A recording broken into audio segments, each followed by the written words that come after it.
शाहदत मान साहब, बिलावल भुट्टो ने आज शिगर में जलसा करके जीबी इलेक्शन की मुहिम का आगाज़ किया है।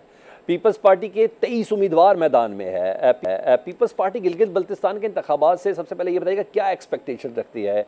क्या सिंध और बलूचिस्तान की तरह या आज़ाद कश्मीर की तरह गिलगित में भी पीपल्स पार्टी हुकूमत बनाने में आपको लगता है कामयाब हो जाएगी? आप देखिएगा, ये रिज़ल्ट आपके सामने आएगा तो पीपल्स पार्टी इंशाल्लाह स्वीप करेगी और गवर्नमेंट पाकिस्तान पीपल्स पार्टी की होगी। और मेरा ख्याल ये है कि जितने अगर कुछ चंद एक आज़ाद जो कैंडिडेट जीतेंगे वो ये समझते हैं कि अगर कोई पॉलिटिकल पार्टी है जिसके साथ हम चल सकते हैं, जो इज़्ज़त एहतराम देती है, तो सिर्फ़ और सिर्फ पाकिस्तान पीपल्स पार्टी है। तो आप ये देखिएगा कि पिछली दफ़ा भी हम दूसरी लार्जेस्ट पार्टी थे, लेकिन वक्त के साथ हमने बहुत ज़्यादा काम किया है। और बिलावल साहब का वहाँ पे जाके, बीवी आसफा का वहाँ पे जाके जलसा करना जो है वो इस बात को ज़ाहिर करता है कि इंशाअल्लाह ताला इस दफ़ा पाकिस्तान पीपल्स पार्टी जो है वहाँ की सबसे बड़ी पार्टी के तौर पे इंशाअल्लाह सामने आएगी। ठीक, क्योंकि पीपल्स पार्टी भी बहुत सीरियस है गिलगित बल्तिस्तान के इलेक्शन को लेके। बिलावल साहब, असफा साहब उधर मौजूद हैं। बिलावल भुट्टो ज़रदारी साहब ने शिगर की आवाम से आज खिताब किया, कहा कि फार्म 45 का बंदोबस्त आप कर लें, फार्म 47 का मैं कर लूँगा। इसका क्या मतलब है? ये नून लीग पर कोई तंज है?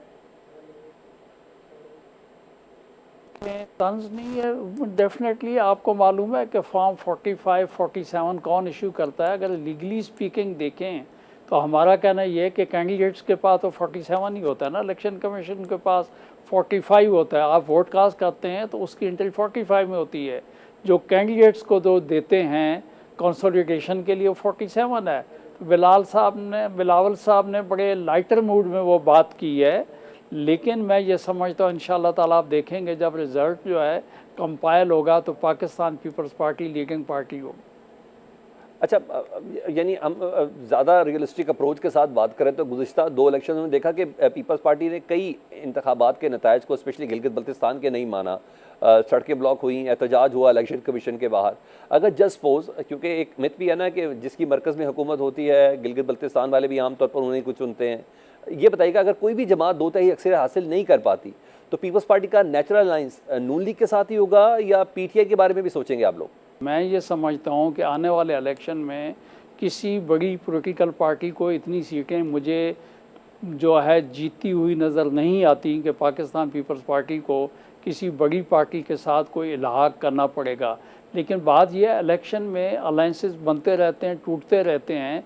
बात तो सिर्फ ये है कि वहाँ के अवाम की खिदमत करनी है, वहाँ पे अच्छी मजबूत गवर्नमेंट बनानी है, और उसके लिए इलेक्शन के रिज़ल्ट आने के बाद जो है कोई सिलसिला शुरू होगा, तभी कोई पोजीशन जो है वाज़ह तौर पे कोई बात की जा सकती है। पहले से ये कह देना कि मैं तो गुजारिश ये कर रहा हूँ कि इंशाअल्लाह ताला आप देखेंगे कि पाकिस्तान पीपल पार्टी जो है वो इंशाअल्लाह ताला मेजॉरिटी पार्टी होगी। हमें किसी के साथ जाने की ज़रूरत नहीं पड़ेगी, बल्कि लोग आकर हमें ज्वाइन करेंगे और बेहतरीन पार्टी जो गवर्नमेंट बनेगी वो पाकिस्तान पीपल पार्टी के कैंडिडेट की होगी।